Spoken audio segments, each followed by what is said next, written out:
ओम श्री गुरुवे नमः। ओम शांति शांति शांति। प्रणाम भगवान। भगवान योग वासिष्ठ महारामायण से निर्वाण प्रकरण उत्तर और सर्ग नंबर 82 से 83 लेते हैं भगवान, जिसमें शीर्षक है रुद्र और काली आदि के रूप में चिन्मय परमात्म सत्ता की ही स्फूर्ति का प्रतिपादन तथा सच्चिदानंद घन का विलास ही रुद्र देव का नृत्य है, इसका कथन। श्री रामचंद्र जी ने पूछा, भगवान जब प्रलय काल में सब कुछ नष्ट हो गया तब वह देवी कालरात्रि अपने किस शरीर से नाच रही थी? सूप, फाल और घट आदि से जो उस समय नष्ट हो चुके थे उसका माला धारण करना क्या है? यदि ये सब वस्तुएं थी तो ही फिर त्रिलोकी का नाश क्या हुआ? और यदि त्रिलोकी नष्ट हो गई थी तो काली के शरीर में इन सब वस्तुओं की स्थिति क्यों और कैसे संभव हुई? निर्माण को प्राप्त हुआ जगत फिर आकार नाचने कैसे लगा? श्री वशिष्ठ जी ने कहा, श्री राम वास्तव में न वह पुरुष था, न वह स्त्री थी, न वह नृत्य हुआ, न वे दोनों रुद्र और काली वैसे विशेषणों से युक्त ही थे। उनके आचार व्यवहार भी वैसे नहीं थे और उनकी वे आकृतियाँ भी नहीं थी। जो कारणों का भी परम कारण है वह अनादि चिन्मय आकाश स्वरूप अनंत शांत प्रकाश रूप अविनाशी सर्वव्यापी वाह भगवान वाह सच्चिदानंद घन शिव स्वरूप साक्षात ब्रह्म ही भैरव अर्थात रुद्र के आकार में दिखाई देता था। जगत का नाश हो जाने पर उस रुद्रदेव के रूप में स्थित हुआ वह चेतन आकाश स्वरूप परमात्मा ही था। चेतन होने के कारण वह परमात्मा अपने चैतन्य स्वभाव वैभव को छोड़कर नहीं रह सकता।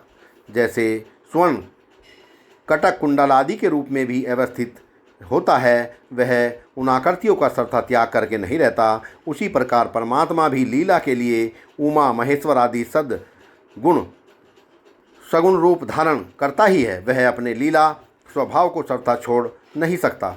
बुद्धिमान रघुनंदन तुम ही बताओ, स्वर्ण कटक कुंडल आदि आकृतियों को क्यों नहीं धारण करेगा? क्योंकि वह उसका स्वभाव है। इसी प्रकार ब्रह्म भी संकल्प द्वारा एक से अनेक रूप में प्रकट होता है, यह उसका श्रुति प्रसिद्ध स्वभाव है। कोई भी पदार्थ अपने स्वभाव के बिना कैसे रह सकता है?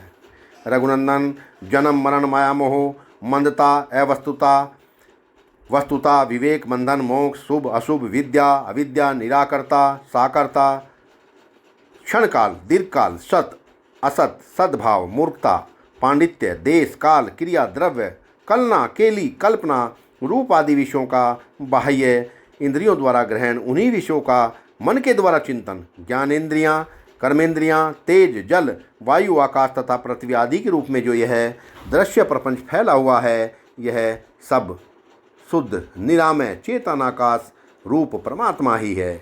यह अपनी शुद्ध चिदाकाश रूपता का परित्याग न करता हुआ ही सर्व स्वरूप होकर स्थित है। मैंने जिस चिन्ह में परमाकाश का वर्णन किया है वह परमात्मा ही यहाँ शिव कहा गया है। यह सनातन पुरुष है, यही विष्णु रूप से स्थित होता है और यही पितामह ब्रह्मा है। यही चंद्रमा सूर्य इंद्र वरुण यम कुबेर अग्नि वायु मेघ और महासागर है। यही भूत भविष्य और वर्तमान काल है। जो वस्तु है और जो नहीं है वह सब परम आकाश रूप परमात्मा ही है। श्री राम मैंने जिस चिन्ह में परम आकाश स्वरूप परमात्मा का वर्णन किया है वही श्रुतियों में शिव कहा गया है और वही प्रलय काल में रुद्र होकर नृत्य करता है। विद्वानों और पुण्यात्माओं में श्रेष्ठ रघुनंदन, उस रुद्रदेव की जो आकृति बताई गई है वह वास्तव में उसकी आकृति नहीं है। उस समय सच्चिदानंद घन रूप आकाश ही उस आकार में स्फुरित होता है। तत्व दृष्टि से मैंने वह आकृति उस समय शांत चेतन आकाश रूप ही देखी। मैंने ही उसे यथावत रूप से जाना। दूसरा कोई पुरुष जो तत्व दृष्टि से रहित है उसे उस रूप में नहीं देखता है। जैसे स्वर्ण ही विभिन्न आकृतियों से सुशोभित होने वाले कटक कुंडल आदि अलंकारों के रूप में स्थित होता है, वैसे ही सत्य स्वरूप चेतन ब्रह्म ही अपने स्वभाव से रुद्र रूप धारण करके विराजमान होता है। जो चिद्घन परमात्मा स्पंद है वही भगवान शिव का स्पंद अर्थात स्फुरन है। वही हम लोगों के सामने वासनावश नृत्य के रूप में प्रकाशित होता है। अतः प्रलय काल में वे भगवान से भयंकर आकृति वाले रुद्र होकर जो वेगपूर्वक नृत्य करते हैं उसे सच्चिदानंद घन परमात्मा का अपना सहज विलास ही समझना चाहिए। सत्संग को विराम देते हैं भगवान। प्रणाम भगवान।